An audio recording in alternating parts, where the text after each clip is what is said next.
18절에 다만 자기들의 배만 섬기나니라는 표현에서 저도 모르게 어느새 제 앞서 나와 있는 이 배를 보면서 주님 행여 제가 이런 사람은 아닙니까? 라는 어떤 깊은 찔림을 받게 하는 그런 말씀인데 정말 많은 생각을 해봤습니다. 그러나 제가 뭐 이 정도까지는 아니다라는 마음의 확신을 얻고 그럼에도 불구하고 하나님께서 제 배에도 불구하고 여러분에게 또 말씀 전하게 하실 줄을 믿습니다. 큰 위로가 되는 것 같은데요. 네.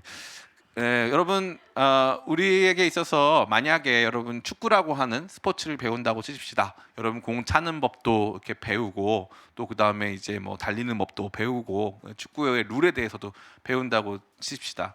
제일 중요한 건 뭘까요? 실제로 축구를 하는 거죠. 어디서 합니까? 축구장에서 하는 거예요. 실제로 축구장에서 축구하는 그게 없다면 우리가 배우는 뭐 공 차는 법, 뭐 이렇게 전술에 따라서 달리는 법, 축구 경기의 룰 등을 배워야 할 필요가 없는 것이죠. 그러면 우리 기독교 신자들에게 있어서 우리에게 주어진 여러 가지 교리들이 있지 않습니까? 우리가 이 예수님의 대속의 은혜로 구원을 받고 하나님 자녀가 되고 또 거룩하게 되어지는 일들에 이르게 된다라고 하는 이 복음의 내용들이 우리 가운데 각각 주어지게 되는데요. 그러면 이러한 복음의 내용들이 우리 가운데 주어져서 결국 우리가 경기해야 하는 그 경기장이 어딜까요? 마치 축구 선수들이 축구하는 그 축구장, 그 피치처럼 우리가 경기해야 하는 곳은 처치, 교회입니다. 교회. 너무나도 중요한 곳이죠. 많은 사람들이 착각하는 거예요.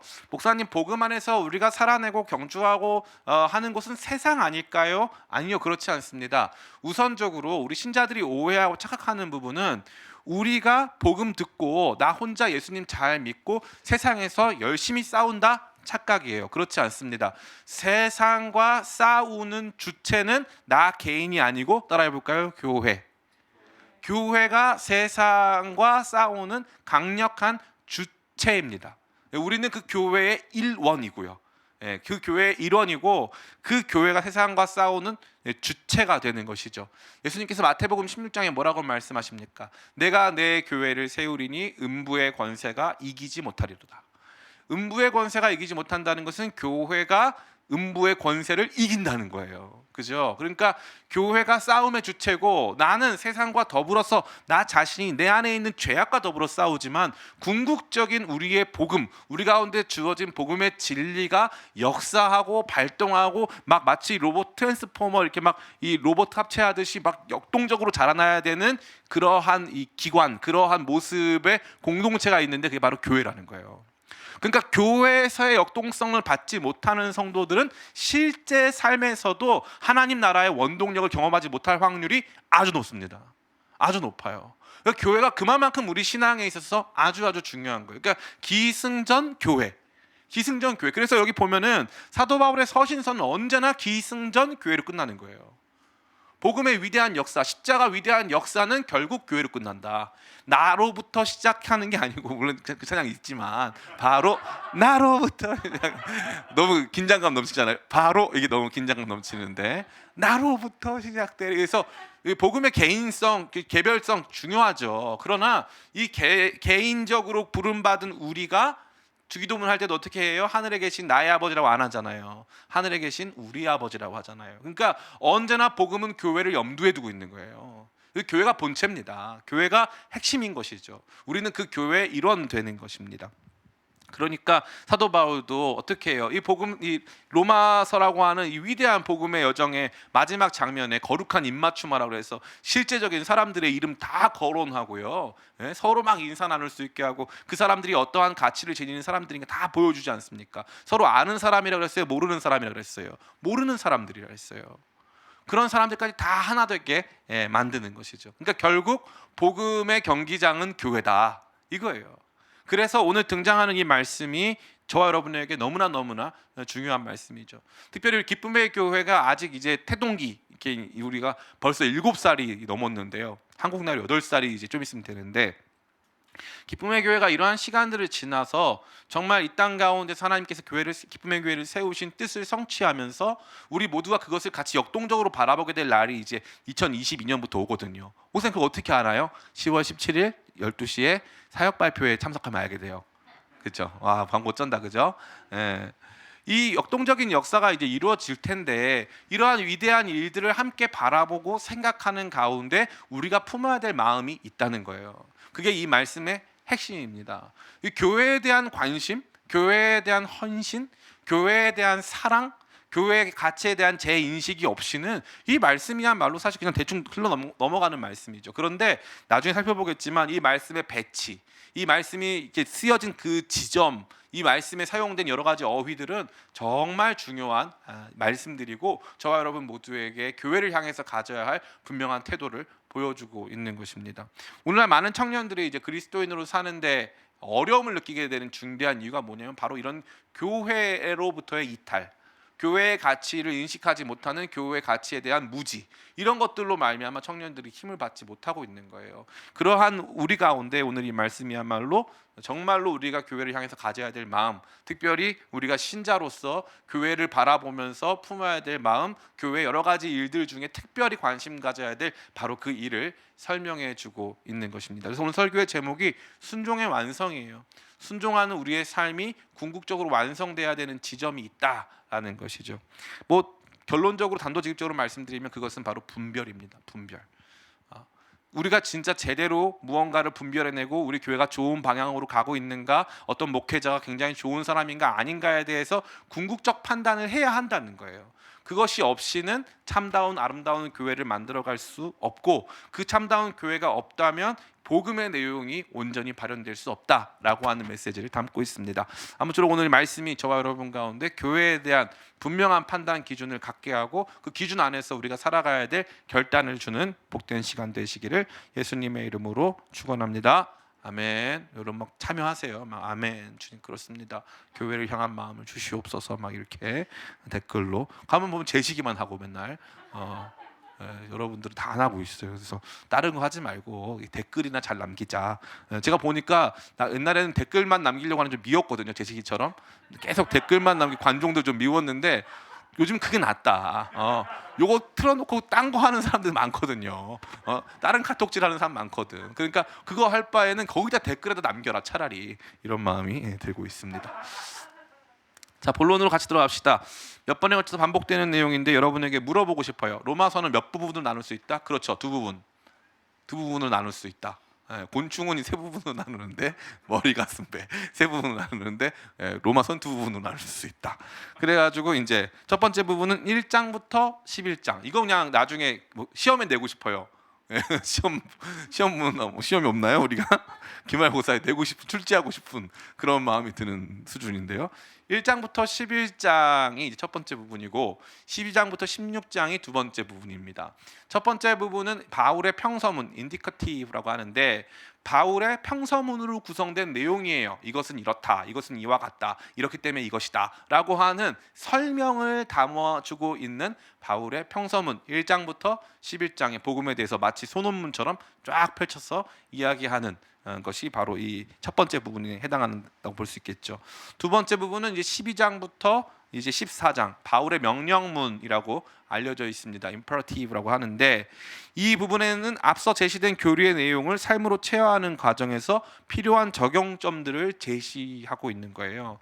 그래서 이 두 번째 부분에서 특징적으로 나오는 게 있는데 그게 형제들아 내가 권하노니라는 표현이에요. 권하노니라는 표현. 이게 딱 로마서에 4번 나오는데 12장 1절, 12장 8절, 15장 30절, 그 다음에 오늘 저와 여러분이 읽은 16장 17절 총 4번 등장합니다. 그러니까 두 번째 파트에서만 등장한다는 거죠. 내가 너희를 권하노니 권하노니 권하노니 권하노니. 그래서 특별히 오늘 우리가 읽게 된 이 권하노니가 마지막 권하노니예요. 마지막 권면. 이 권면은 이 그냥 단순히 좀 이게 하는 거 좋겠어 이 뜻이 아니고요. 우리가 함께 살펴본 모든 내용에 따르면 너희가 이렇게 사는 것이 마땅해. 우리가 갖게 된 이 복음의 위대한 진리 속에서 우리는 이러한 삶을 살아야 하는 거야라고 하는 뭔가 당위성을 제공하는 말씀이라고 할 수 있습니다. 그리고 그 마지막 당위성에 등장하는 것이 바로 분별이라는 것입니다. 이 기억력 좋은 우리 청년들은 아마 생각날 수도 있을 텐데요. 12장에서 등장한 첫 번째 권면 역시도 분별이었어요. 오, 목사님 생각나는 것 같아요. 아무도 없죠. 제가 읽어드리겠습니다. 12장 2절입니다. 너희는 이 세대를 본받지 말고 오직 마음을 새롭게 함으로 변화를 받아 하나님의 선하시고 기뻐하시고 온전한 뜻이 무엇인지 분별하도록 하라. 아멘. 이게 12장, 이게 사도 바울의 명령문에서 첫 번째 등장하는 내용이었던 거죠. 예? 그러니까 분별하도록 해라. 이게 이제 핵심이었습니다. 물론 오늘 말씀에는 분별이라는 단어가 명시적으로 등장하지는 않지만 17절에, 오늘 말씀 17절에 보면은 분쟁을 일으키거나 거치게 하는 자들을 살피고라고 되어 있죠. 그들이 어떠한 상태인가 어떠한 모습인가를 잘 파악해 봐라, 이런 뜻이기 때문에 뭐 이게 큰 의미에서 분별이라고 파악할 수 있는 것이죠. 그런데 이제 12장 처음에 등장했던 분별과 오늘 우리 가운데 주어진 로마서 마지막에 등장하는 분별이 약간 다릅니다. 12장 초두에 등장하는 권면은 하나님 뜻이 무엇인지를 개인적으로 분별해라, 이 뜻이죠. 그죠? 특별히 누구를 향한? 나를 향한 하나님의 뜻이 무엇인지를 분별해서 그에 맞는 행동을 해라라고 하는 자기 자신의 삶에 대한 하나님의 뜻 분별하기라고 볼 수 있습니다. 그런데 이제 16장에 등장하면서까지 16장의 이야기는 신자 개인을 넘어서서 국가, 뭐 가정, 쫙 교회 공동체 지나가지고 이제 완전히 실제로 막 서로 인사 나누고 안부 나누고 로마 교회라고 하는 실체를 보여준 다음에 등장하는 분별이기 때문에 개인적 차원의 분별이라기보다는 공동체적 차원의 분별이다. 그리고 아주 실제적인 분별이다 할 수 있죠. 또 한 가지는 12장 처음에 등장하는 것은 하나님 뜻이 무엇인지를 좋은 것을 분별해내는 것이죠. 그죠? 마치 여러분에게 이제 비슷한 뭐 크리스탈, 뭐 그냥 유리 조각, 다이아몬드 이런 거 막 줘가지고 주는 거예요. 그래서 이 중에 딱 3개만 고를 수 있다. 그러면 여러분이 이게 뭐가 좋은지 알아야, 그죠? 뭐가 다이아몬드인지를 알아야 그 중에 딱 캐치를 할 거 아니에요. 그죠? 그 첫 번째 주어진 것은 하나님의 뜻이, 뭐가 정말 좋은 하나님의 뜻이냐, 하나님께서 기뻐하시고 하나님께서 온전하신 뜻이 무엇이냐, 그것을 발견할 수 있는 긍정적 차원의 분별이었다면, 지금 이 분별은 뭐냐 하면은 무분별하게 그냥 우리 가운데 주어지는 내용들에 대해서 이건 나쁜 거다, 이거 안 좋은 거다라는 것을 캐치해 낸다는 것입니다. 즉 경계하고 살피며 분별하라는 것이죠. 저는 이 말씀이 우리 청년들에게 너무나 필요한 말씀이 아닐 수 없다고 생각합니다. 뭐든지 좋은 것이 분명히 아니거든요. 교회에서 목사님들이 하는 말씀이라고 할지라도 여러분들이 비판적 사고를 가지고 걸러 들을 수 있어야 돼요. 특별히 하나님 말씀, 성경 말씀에 기초해서 그러한 것들을 걸러 듣고 그것을 내 영적 유익으로 삼을 수가 있어야 되는데, 이 귀가 너무 얇아가지고 귀가 거의 초박형으로 돼가지고 진짜 막 잠깐만 이 공기 중에 진동하는 작은 소리에도 반응하면서 아멘 하려고 하는 친구들이 있거든요. 굉장히 안타까운 친구들인데 그것은 결코 옳지 않다는 거죠.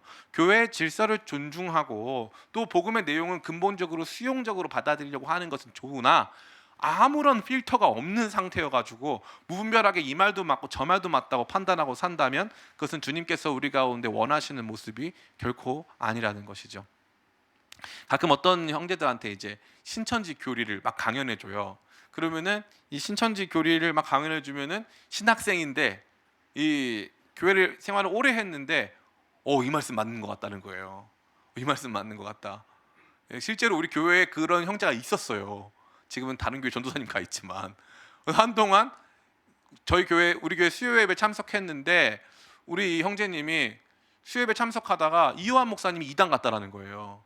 그래서 그거를 이제 친척들한테 얘기를 나눈 거예요. 그러니까 친척들이 무슨 말이냐, 이요한 목사님 전혀 이단이 아니다. 그렇게 해가지고 자기들이 파보니까 이 친구가 군대에서 이제 이 교회 열심히 다니는 것 같은 좀 늦가기 군대에 들어온 형님한테 이 신천지 교육을 받다가 교회에 오니까 어떤 상태가 됐냐면은 이요한 목사님이 하는 말이 받아들여지지 않는다는 거죠. 자기도 놀랬다는 거예요. 자기가 그렇게 될 줄 몰랐으니까. 너무 신기한 거예요. 여러분들은 여러분이 모든 것을 다 판단할 수 있다고 생각하죠. 여러분들의 이제 모든 기준이 다 주어졌다고 생각하고 나는 뭐든지 분별할 수 있다고 생각하죠. 그렇지 않다는 거예요. 우리에게는 정말 중요한 판단력이 요청되어지고 이 판단력, 이 분별력에 대한 분명한 기준을 가져야 함을 주님께서 사도 바울을 통해서 저와 여러분에게 말씀해주고 있다는 것입니다. 자, 그렇다면 이제부터 그 기준이 무엇인가 생각해 볼게요. 도대체 우리 누구를 경계해야 합니까? 17절 말씀 같이 한번 읽어볼까요? 17절. 같이 읽습니다. 시작. 형제들아 내가 너희를 권하노니 너희가 배운 교훈을 거슬러 분쟁을 일으키거나 거치게 하는 자들을 살피고 그들에게서 떠나라. 아멘. 여기 보니까 내가 너희를 권하노니 너희가 배운 교훈을 거슬러 분쟁을 일으키거나 거치게 하는 자들을 살피고 되어 있는데, 여기에서 원래 헬라어 원문에 보면 첫 번째 등장하는 단어가 분열시키는 사람, 이게 먼저 등장해요. 분열시키는 사람인데 무엇으로 분열시키느냐? 바로 배운 교훈을 거슬러서 뭡니까? 여기 보면 거치게 하는 사람들. 그럼으로써 분열을 조장하고 그럼으로써 성도들을 이제 빼오려고 하는 사람들을 근본적으로 살피고 그들에게서 떠나라라고 말하고 있는 거예요. 저는 이 부분에 앞서서 여러분의 여러 가지 오해를 방지하고 싶어요. 만약에 이제 교회 안에서 분쟁이 생겼어요. 교회 안에서 이제 무슨 뭐 여러 가지 사안들이 있죠. 뭐 교회를 옮긴다, 뭐 담임 목사님이 좋다, 싫다, 뭐 이런 사안들이 있다 보면은 그러면은 그 중에 분쟁을 일으키는 사람이 문제야라고 우리가 낙인 찍을 수가 있어요. 그런데 이 말씀을 좀 더 깊이 생각해 보십시다. 이 로마 교회는요, 당시에 이 공동체, 다시 말해서 대형 교회로서 모임을 할 수 있었을까요? 없었을까요? 없었어요. 그 초대교회 당시에는 이러한 종류의 문제가 있었을까요? 없었을까요? 없었어요. 교회 장소 옮기는 문제 없어요. 그런 문제 없어요, 초대교회에는. 그러니까 우리가 지금 생각하는 오늘날의 교회의 모습과는 상당히 달랐죠. 그래서 이 당시에 교회의 교회됨을 묶어주는 것은 무엇이었습니까? 바로 복음의 내용이었어요. 그래서 이 복음의 내용에 찬성하지 못하면 다른 곳으로 이탈을 하는데, 여러 이탈하는 장소들이 있거든요. 하나가 이제 이 할례파 그리스도인들이에요. 율법주의 그리스도인. 그래서 예수님 십자가 맞는데 그래도 할례 받아야 돼. 그래도 구약이 폐해진 것이 아니야. 그래도 안식일 지켜야 돼. 이 사람들도 있었다는 거예요. 그러니까 단순히 담임 목사님 좋고 싫고 이 문제가 아니고, 여기서 등장하는 분열이라는 건 복음에서부터 이탈하여 완전히 다른 곳으로 가는 분열을 말하는 것이죠. 이러한 종류의 분열이 아주 중요한 거예요. 그것이 바로 이단이죠. 이단은 바로 교회를 분열시킵니다. 그래서 주로 이단들이 하는 그 행태를 제일 잘 보여주는 게 이제 신천지 아닙니까? 신천지 뭐라고, 산옮기기라고 하지 않습니까? 우리를 이제 이 정통 교회를 이렇게 하나님께서 버린 옛 이스라엘이라고 생각하고 자기들이 진짜 교회라고 생각해가지고 정통교회 사람들이 이렇게 거짓말로 빼오는 것은 이 모략이라고 하는데, 그런 모략은 다 정당화되고 해서 다 빼가잖아요. 그러니까 이러한 종류의 이탈, 이러한 종류의 어떻게 보면 갈등이 그 당시 로마 교회에 있었다는 거예요. 그래서 여기 등장하는 게 너희가 배운 교훈을 거슬러, 그 다음에 거치게 하는 자들. 이 거치다라는 것은 이 발 빠지게 만든다. 거치게 한다는 것은 넘어뜨린다는 뜻이에요. 넘어뜨린다. 우리가 잘 가고 있는 복음의 행로에서 우리를 넘어뜨리고 우리를 잘못된 방향으로 가게 하는 것을 의미하는 것입니다. 복음의 가르침에 반대하고 복음의 방향에 이르지 못하도록 하는 것이에요.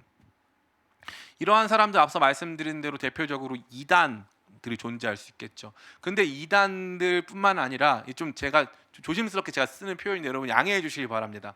왜냐하면 궁극적으로 그들이 가르치는 교리는 문제가 없는 경우도 있는데, 어떤 경우도 있냐면은 감정적 분열을 일으키는 존재들도 있어요. 다시 말해, 새로운 목사님이 정말 이 모든 전권을 다 가지고 성도들의 마음을 다 훔치는 거예요. 그래서 성도들의 마음이 복음을 향해서 가야 하는데 복음을 향해 가지 못하게 만들고 결국 궁극적으로 자기를 따라오도록 하게 하는 종류의 목회자들도 있다 이거예요. 제가 개인적으로 그 교회에서 이제 2년 정도, 3년 정도 이제 사역하고 또 생활했었던 교회가 있는데, 저기 이제 이 중구 다른 지역에 우리 길 건너 남산 건너편에 있는 교회인데, 그 교회가 한때 큰 문제가 있었어요. 그게 뭐였냐면은 굉장히 능력 있는 청년부 목사님 부임하셨어요. 굉장히 이 양반은 깨어 있고 똑똑한 사람이에요. 그래가지고 이 양반이 어떻게 했냐면은 그때 청년들이 200명 가까이 있었거든요. 그 교회에 200명 정도 있는 청년들의 마음을 다 휘어잡으신 거예요. 그래가지고 어떻게 했냐면은 그 당시 담임 목사님이셨던 분이 계신데 지금도 담임 목사님이신데 그 담임 목사님의 설교가 잘못됐다고 대놓고 가르친 거예요. 그래가지고 나중에 그 200명 청년들을 다 데리고 강남으로 가서 개척을 했어요. 전원 다 데려갔어요. 전원. 그러면 이게 옳은 일일까요? 나쁜 일일까요? 저는 이걸 일종의 교회 분열에 있어서는 교회 분열에 이렇게 교리에 있어서가 아니라 교회 분열에 있어서는 정서적 이단이다. 정서적 이단이다. 이런 사람들에 대한 분별력이 있어야 되거든요. 아무리 그 사람 말이 옳다 할지라도 이게 교회의 모습인가에 대한 고민이 있어야 되는 거거든요. 뭐 그뿐 아닙니다. 뭐 이와 유사한 종류의 분들이 아주 많이 있죠. 제 패친 중에 어떤 분이 이제 이 강동구에 위치한 M교회라고 하는 교회 장로님이셨나 봐요. 이분이 이제 그 교회 세습한 교회인데 그 교회 목사님에 대한 막 반감이 너무 커요. 그래서 그 목사님이 그동안 했던 이렇게 어록들을 가끔 이렇게 페이북에 이제 포스팅을 하는데 목사를 사랑하는 게 제일 중요하다. 근데 그 목사라는 건 그냥 이 보통 명사 목사가 아니고 자기를 지칭하는 거예요. 담임 목사를. 그래가지고 담임 목사를 사랑하는 것, 담임 목사를 잘 따라오는 것이 아주 중요하다라고 생각하는데 이게 무슨 효과가 있냐면은 나중에 거의 이 가스라이팅 같아가지고 사람들로 하여금 당연히 목사님 말이 다 옳은 것처럼, 목사님 뜻이 당연히 다 옳은 것처럼 행동한다는 거죠. 이러한 종류의 이 교리적 이단들, 또 정서적 이단들로 상도들을 빼가는 사람들이 존재할 수 있다는 겁니다. 이들은 어떻게 그런 일을 감당합니까? 18절 말씀인데 같이 한번 읽어보겠습니다. 시작. 이 같은 자들은 우리 주 그리스도를 섬기지 아니하고 다만 자기들의 배만 섬기나니 교활한 말과 아첨하는 말로 순진한 자들의 마음을 미혹하느니라. 여러분 미혹 안 당하실 것 같죠? 미혹 당해요. 예, 미혹 당합니다. 교활한 말과 아첨하는 말. 이 두 가지 중요한 말이죠. 아주 그냥 말이 청산유수고 너무 말씀을 잘하시고 그래서 저 목사님이 하는 말이 다 맞는 말 같고 심지어 그 목사님이 나를 아첨도 해줘요. 우쭈쭈 그랬죠요. 귀신 꿈꿨도 막 하면서 엄청 막 그럼 진짜 안 따라가고 싶겠다, 그죠? 막 엄청 위로해 주니까 목사님하고 엄청 친해가지고 그냥 그 목사님이 예수님이야. 그런 경우가 있다는 거예요. 교활한 말과 아첨하는 말로 순진한 자들의 마음을 미혹해요. 이게 교회 공동체에서 비일비재하게 일어나는 문제입니다. 이 잘못된 이 가르침으로 들어가든지 아니면은 잘못된 목회자의 방향 안으로 들어가서 결국 예수님이 아닌 그 목회자를 섬기게 된다든지 어떤 방향이 됐든지 말에 의해서 완전히 현혹돼 가지고 마땅히 걸어가야 될 길을 가지 못하고 복음을 향해 가지 못하고 목사님을 넘어서 그 목사님이 증거하는 그 목사님이 가르치는 예수님을 봐야 되는데 예수님은 한 번도 못 말인지도 알지도 못한 채 살아간다면 그것은 온전한 교회의 모습이라 할 수 없겠고 온전한 성도의 모습이라 할 수 없다는 것입니다. 이들의 근본적인 목적은 무엇입니까? 사람들로 하여금 자기를 따르게 하는 거예요. 자기를 따르게 함으로써 자기가 그에 따르는 유익을 얻겠다는 것입니다.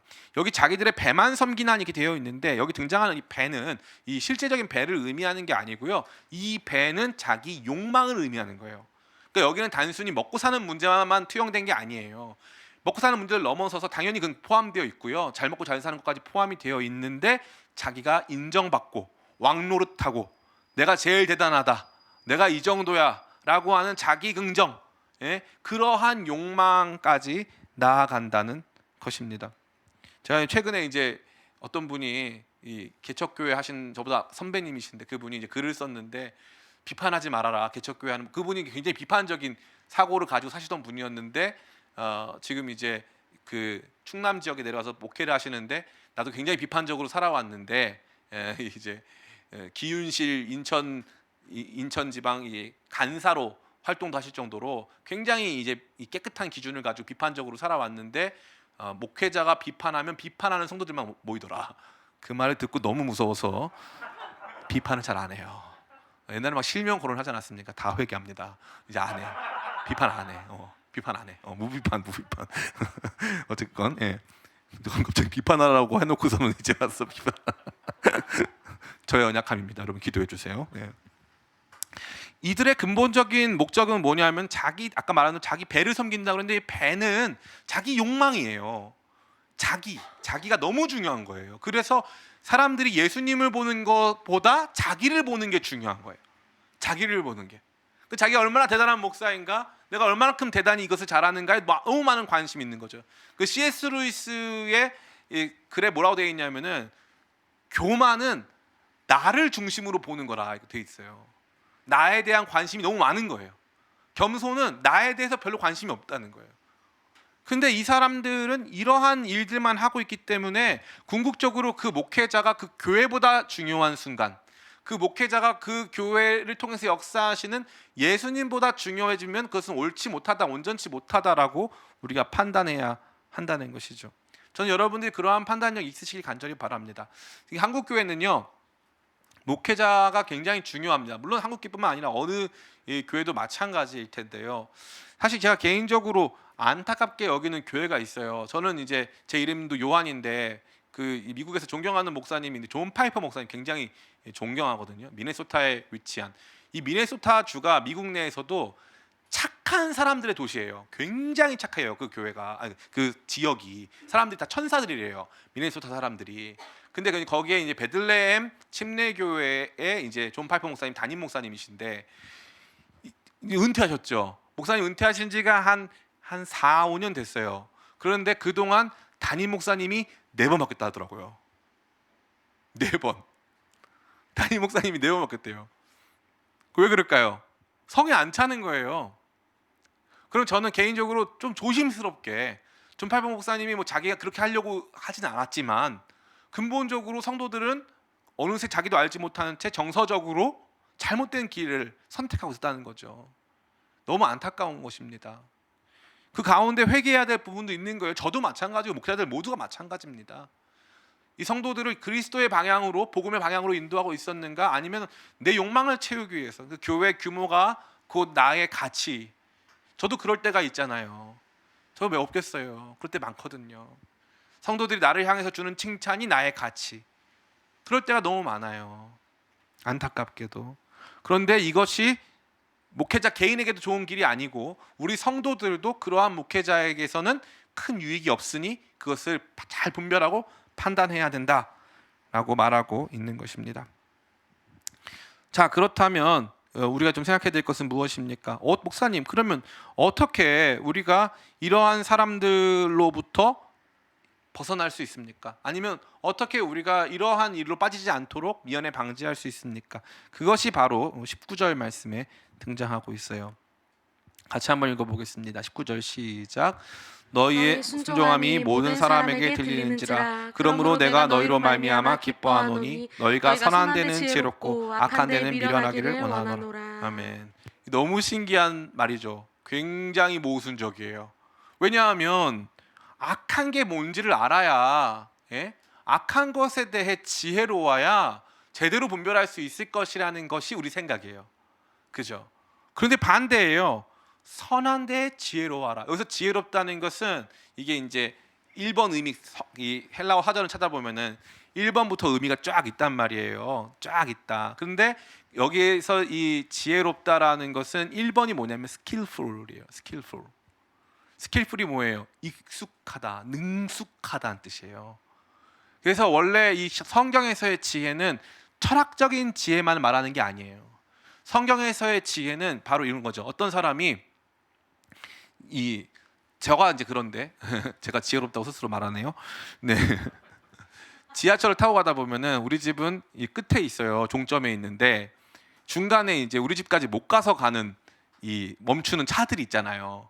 그러면 사람들이 어디까지 그냥 가냐면은 원래 멈추는 데까지 가서 다시 우리 집까지 가는 차를 기다렸다 타요. 제 말 다 이해하시죠, 여러분? 예. 예를 들면은 뭐 우리 의정부 여기 있으면 뭐 도봉산역까지 가는 기차가 있단 말이에요. 그럼 이제 시간이 없으니까 일단 도봉산역까지 가는 차를 타요. 타서 쭉 가다가 도봉산역에 내려서 이제 의정부역에 이제 가는 차가 오면 그거 타는 거죠. 그런데 저는 도봉산역 말고 그 전역에 내려요. 왜냐하면 도봉산역 전역에서 내려야 내가 앉아갈 수 있거든요. 이게 뭐다? 지혜다. 그 진짜잖아요. 진짜 지혜예요. 이거 지혜예요. 예. 오해하지 마세요. 지혜입니다. 저런 방법이 지혜예요, 지혜. 살면서 터득하게 된 거예요. 거기까지 가니까 사람 너무 많아. 미어터져. 그래가지고 자리 경쟁을 해야 돼. 그러면 그 전역에는 이 차가 어차피 의정부까지밖에 안 가기 때문에 안 탄 사람들이 많단 말이에요. 그래가지고 그 전역에서는 사람들이 거의 없어. 내렸다가 그 다음 차 타면 안전하게 갈 수 있어요. 이게 지혜입니다. 그러니까 성경에서 말하는 지혜, 잠언도 마찬가지고 우리가 조금 있으면 생각해볼 전도서도 마찬가지인데, 지혜는 실제 삶 속에서 녹아 있는 지혜를 말하는 거예요. 그런데 여기에 등장하는 선한 데 지혜로워라 뭐냐면, 삶 전체로 선이 거룩하고 좋은 것이 우리의 삶에 더 익숙하고 자연스러운 것이 되라 이 말이에요. 그래야 분별할 수 있다. 이게 왜 그러냐면은, 마치 담배 피는 사람은 담배 냄새를 잘 몰라요. 그죠? 담배를 피는 사람은 담배 냄새 잘 몰라요. 근데 담배를 안 피는 사람들은 가면 담배 냄새 난다 바로 알거든요. 이거 좋은 건지 나쁜 건지가 중요한 게 아니라 그와 같은 일이 있다는 거예요. 오히려 내가 그러한 사람이 아니기 때문에 누가 나한테 그렇게 하자고 하면 불편해지는 거예요. 야, 이번에 우리 목사님 말씀이 너무 좋으니까 우리 따라가자. 근데 그건 좀 아닌 것 같아. 이게 아닌 것 같아가 되기 위해서는 이게 원래 평상시에 잘 따라다니고 뭔가 잘 분열적으로 살고 뭔가 반복음적으로 살았을 때는 이게 자연스럽단 말이에요. 근데 원래부터 복음적으로 살고 원래부터 뭘 따라다니기보다는 하나님의 뜻이 무엇인가를 분별하기를 좋아했다면 이게 부자연스럽고 불편한 일이 된다는 거죠. 그러니까 여기 보니까 선한 데는 지혜롭고 악한 데는 미련해라. 그런데 우리는 어떻게 돼요? 반대죠. 선한 데 지혜롭지가 못해. 악한 게 익숙해. 우리 안에서 꼼수 쓰고 뭔가 이렇게 뒤에서 남 비방하고. 이번에 제가 보니까 우리 체육계가 큰일 났더라고요. 우리 체육계 어떻게 해요? 체육계 누가 살려? 그죠? 아니 그렇게 뒤에서 험담을 막 하고 같이 뛰는 선수인데 같이 뛰는 선수인데 여기 쇼트트랙에서 이번에 막 그 뒷담화가 나왔잖아요. 물론 이게 개인적인 사적인 담화일 수 있겠지만 거기 보면은 누구 한 선수 우리가 넘어뜨려가지고 상 못 받게 만들자 그런 내용도 등장한단 말이에요. 이 또 그 아주 유명한 그 쌍둥이 배구 선수 자매들 있잖아요. 얼마나 이 사람들이요 사람들 앞에서 자기들을 잘 포장하고요. 얼마나 이 사람들이 똑똑하게 자기 이미지 메이킹하는지 몰라요. 근데 뒤에 가면 너무 무서운 사람들이더라고요. 여러분 혹시 안 그러세요? 저는 그런 면이 좀 있는 것 같아서요. 저 너무 무섭더라고요. 탈탈 털어보면 저도 제 안에 그런 모습이 있지는 않을까. 그래서 악한 일이 더 익숙하고 내가 살아가는 삶의 공기 자체가 악하고 누구 험담하는 일이 훨씬 나한테 가깝고 그러다 보니까 뭐가 없냐? 선함의 지혜가 없어요. 지혜롭게 선을 만들어내고 그 선이라고 하는 환경과 그 절차와 그 과정과 그 목적이 우리에게 호흡이 돼야 하는데 그게 없단 말이에요. 그게 없단 말이에요. 그래서 악한 생각만이 우리를 지배하고 있다면 그것은 참다운 교회의 모습이 아닐 수 있다는 거죠. 제가 자주 드리는 예화여서 여러분들 많이 기억하겠지만 그 선한목자교회라고 하는 교회가 있어요. 그래서 제가 그 교회 담임 목사님을 아주 개인적으로 만날 수 있는 기회가 있어가지고 만나가지고 이제 목회에 대해서 여쭤보는 시간이 있었어요. 근데 그 목사님이 저와 비슷한 처지에 있는 이제 교역자들 한 67명을 같이 이제 만나셨는데 그때 이 말씀을 하시더라고요. 당신 교회에서 이제 장로님들하고 이렇게 거기는 이제 감리교기 때문에 당회라고 안 하고 기획위원회라고 하는데 기획위원회를 이렇게 열다 보면 반드시 갈등이 생긴다는 거예요. 목사님께서 하자고 하는 뜻과 이제 장로님들이 막 반대를 엄청 거세게 한다는 거죠. 그러면 이제 누군가 한 사람이 갑자기 이게 막 언쟁이 너무 세지면 누군가 한 사람이 종을 친대요. 종을 띵 치면 그 룰이에요. 1분 동안 말하지 않고 가만히 있기. 가만히 있고. 그럼 1분 지나면 목사님이 이제 한마디를 할 수 있어요. 게임 같죠? 땡 치면 말 못하고. 딱 치고 나서 이제 그때 화제가 뭐였냐면은 그 교회가 예배당을 처음 만들었어요. 처음 지었어요. 처음 지었는데 그 교회가 빚이 산더미였거든요. 그 상태에서 원래는 예배당 공사가 진행이 안 되던 상황에서 유기성 목사님 부임하셔가지고 뜻밖의 부흥이 일어나가지고 그 교회 예배당을 간신히 완공했어요. 정말 성도들에게 있어서는 눈물 서린 예배당이에요. 그런데 목사님이 아직 예배도 우리 본 예배를 시작 안 했는데 그곳을 예수전도단 집회 장소로 대여해 줄 것인가 말 것인가, 그게 이제 그날 주제였어요. 그 사람들이 막 절대 안 된다 막 감론 음악 막 하는 거죠. 땡땡땡 치고 1분 지나고 목사님이 첫 마디를 꺼내요. 여러분, 예수님이라면 어떻게 하셨을까요? 그러니까 그때 사람들이 하고 말을 못 하죠. 예수님 얘기 나왔으니까 이러고 있는데 한 분이 이제 너무 격앙된 나머지 아니 예수님이라면 빌려주셨겠죠 라고 한 거예요. 근데 그 뒤에 뭐가 있어요? 예수님이라면 빌려주셨겠지만 우리는 못 빌려주겠다는 거잖아요. 그런데 그분이 정답을 말해버린 거예요. 예수님이라면 빌려주셨겠죠. 그러면은 어떻게 돼야 되는 거예요? 예수님이라면 빌려주셨을 거니까 우리가 안 빌려줄 수는 없잖아요. 그러니까 빌려주게 된 거예요. 왜 그러냐면은 교회라는 것도 마찬가지예요. 뭔가 우리 거, 내 거, 나, 이걸 위해서 헌금한 사람들 막 이런 게 너무 중요해지다 보니까 그런 상처가 생겨요. 그래가지고 선이라고 하는 공기가 우리한테 익숙해서 누군가한테 내주고 우리가 뒤로 앉고 우리는 주연이 아닌 조연이 되는 것에 익숙하지가 않아요. 익숙하지가 않아요. 우리 모든 성도들이 마찬가지예요. 그런데 여기 뭐라고 되어 있냐면 아까 뭐라고 그랬어요? 지혜롭다는 건 스킬풀하다고 했잖아요. 스킬풀. 어떠한 일에 스킬풀해지려면 시간이 필요하고 경험이 필요하죠. 계속 선을 행하는 경험이 있어야 되는데 이 선을 행하는 도전과 경험이 없어지니까 자꾸 선한 일에는 미련해지고 악한 일에 야 이렇게 되면은 야 우리가 이거 손해 보는 거 아니야? 야 이렇게 되면은 우리 자리에서 없어지는 거 아니야? 이거 안 돼. 야 우리 그동안 수고한 성도들 뭐가 되냐? 안 돼. 이와 같이 뭔가 조금 우리 개인의 이익을 지키는 데는 굉장히 지혜로워지는데 선을 이루고 그 선에 따라서 행동하는 데는 굉장히 미련해진다 이거예요. 이러한 모습에 아주 귀한 도전을 주는 교회가 있어요. 이제 감자탕 교회라고 하는, 여러분 나중에 그 책이요 일반 기독교 출판사에서 나온 게 아니고 이 김영사라고 우리나라 대표 출판사죠. 김영사에서 출간해가지고 일반 도서 분야 베스트셀러 책이었어요. 감자탕 교회 이야기. 이 노원구에 위치한 광염교회 이야기예요. 이 광염교회 이야기를 듣다 보면요, 거기 보다 보면 눈물 없이는 들을 수가 없어요. 그래서 제가 그 담임 목사님 굉장히 존경합니다. 이 목사님이 정말로 교회 세우면서 처음부터 이 교회의 모습을 완전히 주님께서 기뻐하시는 선한 방향으로 가려고 목숨을 거셨더라고요. 대표적으로 어떻게 하냐면은 이 교회는 재정을 모으지 않아요. 그래서 월말이 되면은 딱 100만 원만 모을 수 있게 돼 있고 나머지 돈 다 써야 돼. 그럼 목사님들끼리 밥 먹으러 가나? 그게 아니고 나머지 돈이 막 교회에 몇 천만 원이 남았든 몇 억이 남았든 갑자기 이제 돈이 남잖아요. 그러면은 이제 마지막 날 전화를 거는 거예요. 뭐 어디 선교단체죠? 선교사님 어디 선교사님이시죠? 혹시 재정 필요하지 않으세요? 돈을 막 보내주는 거예요. 100만 원만 남겨야 되니까. 그걸 처리하는 게 일이에요.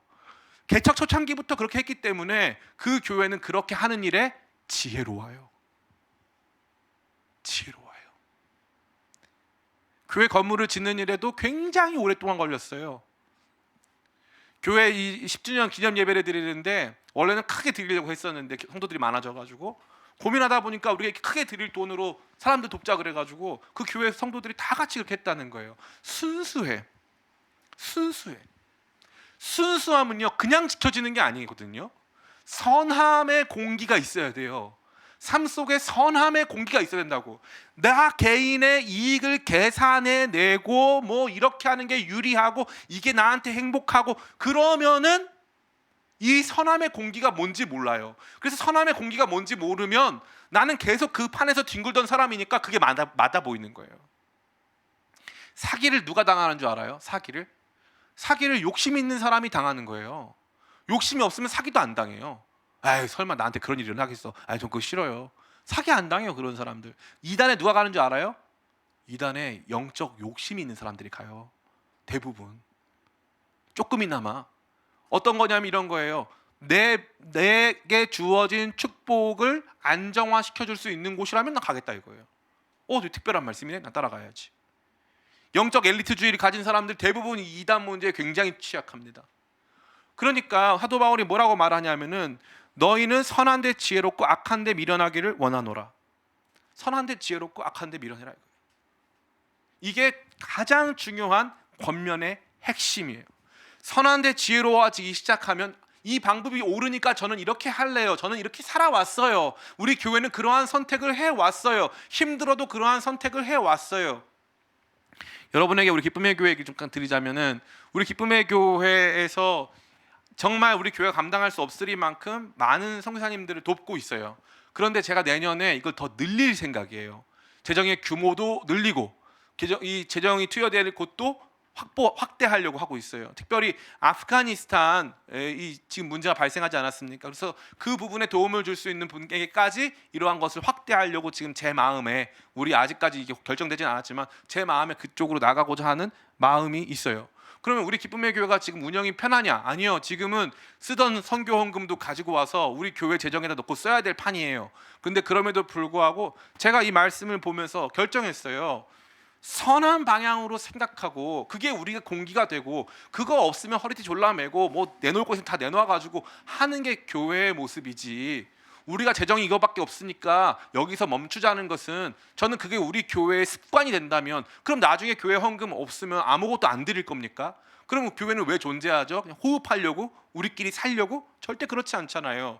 그러니까 선한데 지혜롭다는 것은 이 선을 추구하고 무엇이 옳은가를 궁극적으로 추구하면서 그러한 삶을 살아내는 것에 경험이 있다 이거예요. 경험이 있다. 그 경험을 우리 기쁨의 교회의 경험으로 만드는 저와 여러분들에게 간절히 축복합니다.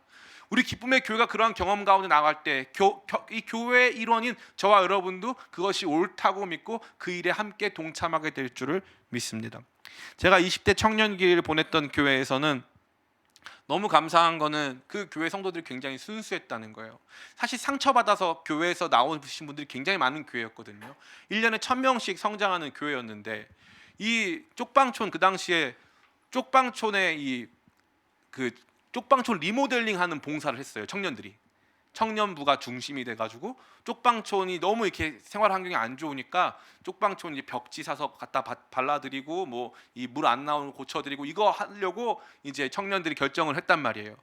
그래가지고 이제 기도를 하는데 이 청년들이 벽지 사려고 했는데 갑자기 당일날 실크 벽지가 도착한 거예요. 여러분 혹시 벽지 잘 모르실 수도 있겠지만 실크 벽지 비싼 거거든요. 실크 벽지가 도착한 거예요. 알고 봤더니 그 성도님들 중에 벽지 공장 사장님이 계셨는데 벽지 공장 사장님이 쪽방촌 3개, 촌 3개를 할 수 있을 만큼의 실크 벽지를 갖다 주신 거예요. 그래가지고 사람들이 다 갖다 그거를 막 바르는데 제가 보면서 그때 저는 그 관찰자, 뭔가 뒤에 있는 방관자였는데 저는 태어나서 그런 교회의 모습을 처음 봤어요.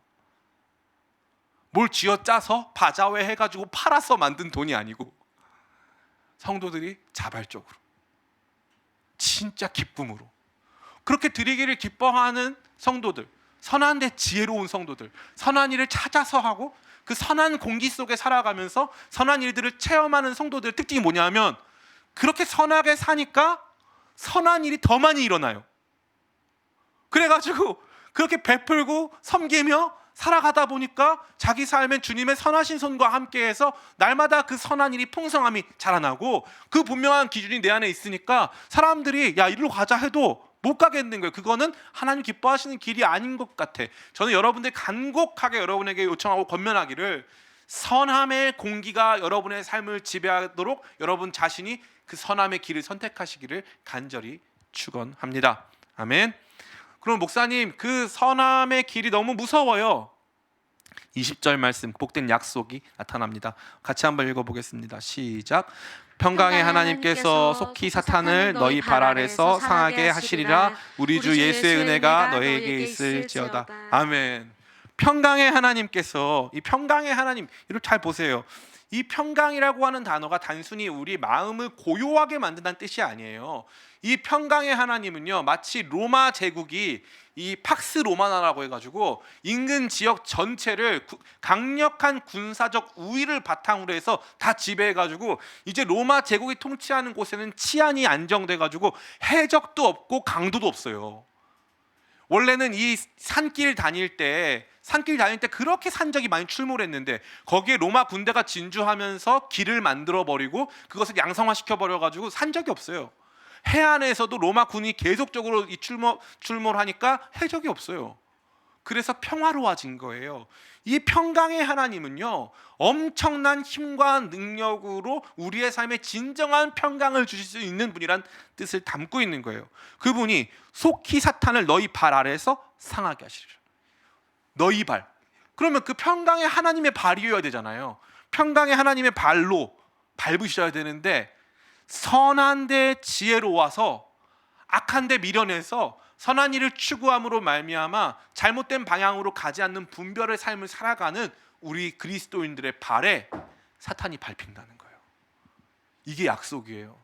다시 말해볼까요? 따라해볼까요? 우리가 사탄을 이긴다.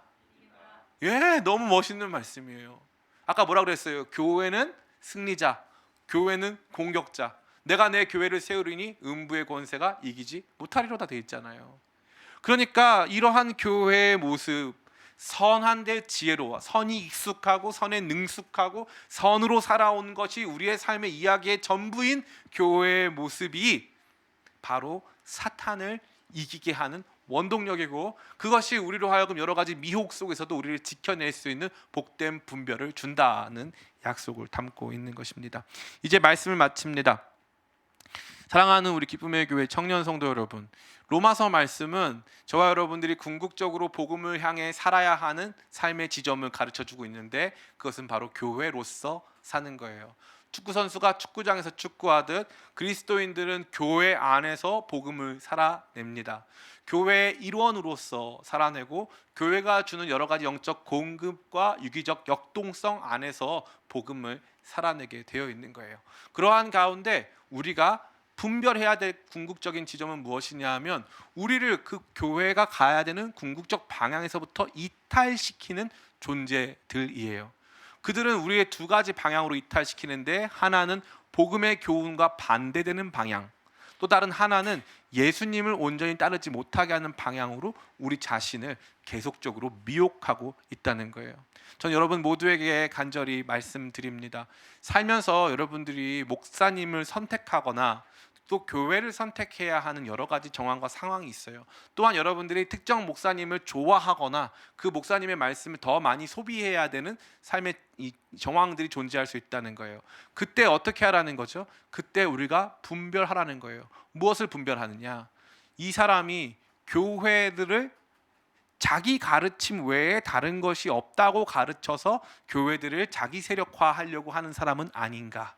그리고 그 사람 내면 안에 자기 배를 숭배하면서 자기 탐욕에 이끌려서 자기를 드러내는 복음을 보여주고 있지는 않은가? 이것이 저와 여러분 모두가 분별해야 될 지점입니다.